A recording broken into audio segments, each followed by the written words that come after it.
Hello everyone, Zellerant here, and today for the Platoon system, the Gunsmoke Frontline has opened and become available.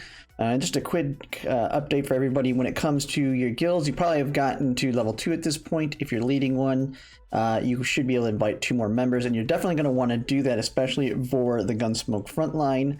And I don't know how it's going to work quite yet, but once we hit level 3, you should get another 2 additional members, and you're going to want to recruit them as soon as you can. And the big reason is when you go into Gunsmoke Frontline, it's actually looking a little bit different for us than how CN is worked when it comes to the rankings. If you're one of those people that's in a competitive guild trying to make ranks here.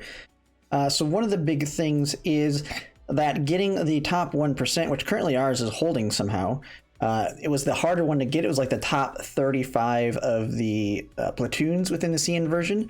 But as you can see right here, when we were just above 100, so when we first started today, we were at like 105 in the rankings. We were still showing 1%, meaning that if you're able to get into the top 100, you're going to be in the top 1%, based on everything I can see now. So that means there's actually more than 10,000 platoons that have been made. This does change one thing, that the harder metal to get in this is going to be getting the top 100 versus getting the top 1%, which also makes it one nice thing for those people who aren't heavily competitive on trying to actually get on the leaderboards. I mean, it is kind of whale/dolphin territory when it comes to that. Getting the top 5% looks to be fairly easy so far. I mean, our sister guild, which is more casuals that we had built up there in the top 5%, I think they're in the top 2% right now. And when you look at the rewards, which I think they are right here, yeah, on the frontline supply, Platoon performance, oh no, this is not it. This is just your performance on points to overall. As you get more points through the season, this is kind of the rewards you get as you get higher in the points.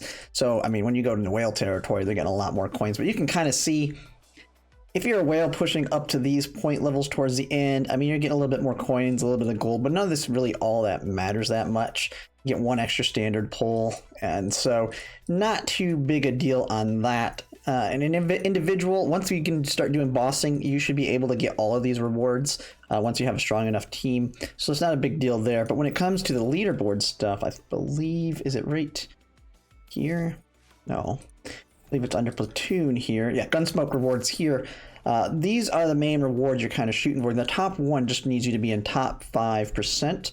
And top 5% gives you a reputation of 6,500 collapse pieces.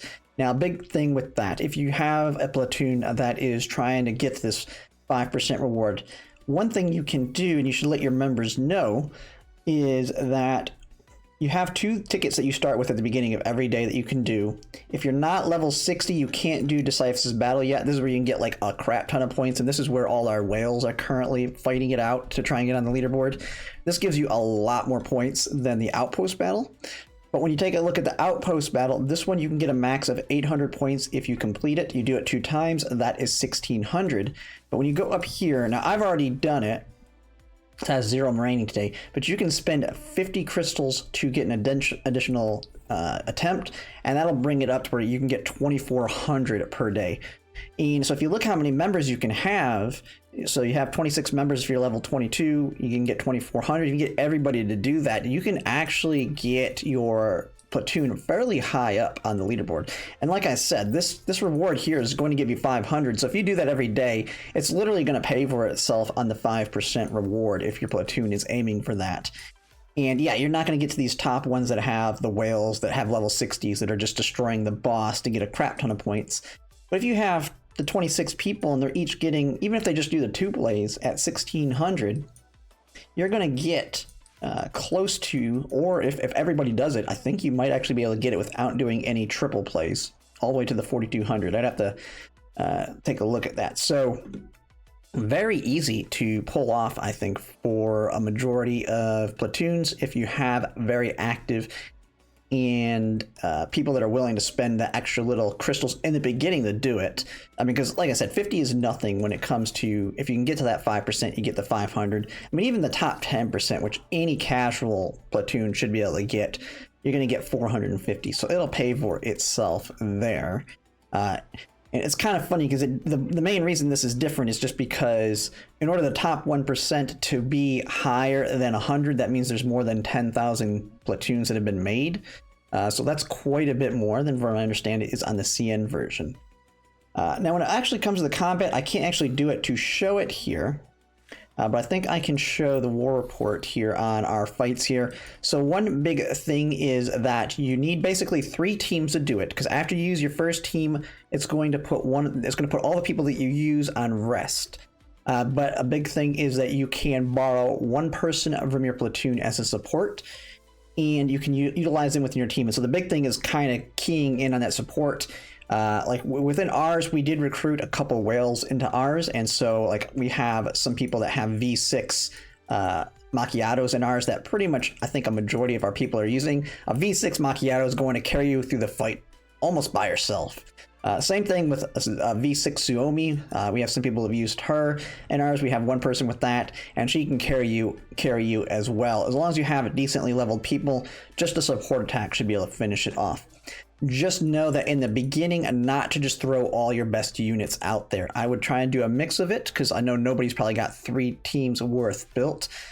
Just put a couple units out that are good, and then pull one of your teammates' support units that's like your best support units on your outpost. So if you look at like mine, first one I just did my Tololo, I brought my Krolik, my Lada, and then my Suomi, and then I just brought out one of the V6 macchiatos in here. Easy peasy, she just annihilated everything. On the next one, I kind of went with my Sharkly, Graza. So this was kind of my fire team mixture that I did here, my Mosin Nagant. And one thing that's nice is you don't have to do these back to back to back. So you can, after you do the first one, you can switch your gear. So like I took, so on here, I don't think I had to do it here, but for my sniper, I got Macchiato Sniper. I put it on Mosin Nagant here. And then as soon as I did my third fight where I brought my Macchiato out, I took the sniper off Mosin Nagant and put it on Macchiato. So you can switch the gear up. So as long as you have weapons that cover our full team's worth, you can probably just move everything around. The same thing with common keys. You can take the common keys off your first group here, move them to your second group. Now it'll take a little bit of work, but it is something that you can do. And then you just kind of build up. The biggest thing is just utilizing your strongest supports within your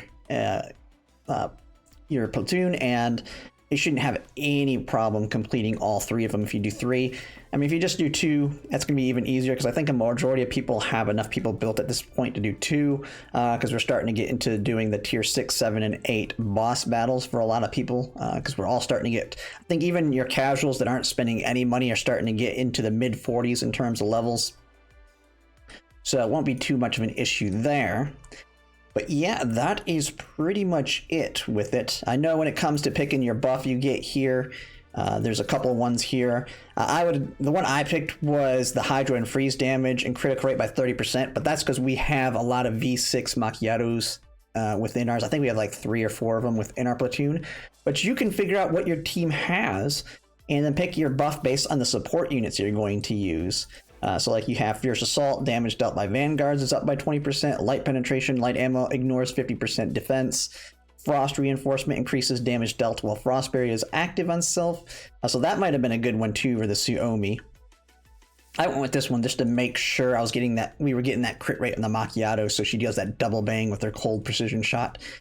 And then you have this one, close range if you're close. So just pick whichever fits the makeup of the support units you have, because most likely a lot of platoons might have at least a heavier spender that's been a heavier spender now, and you want to take advantage of their buffs. But yeah, that is pretty much it. I don't have a decisive battle unlocked yet because I am just level 49. I plan to kind of do a guide on this when I get to level 60. I'm guessing there's some of the whales that might have already talked about it a little bit.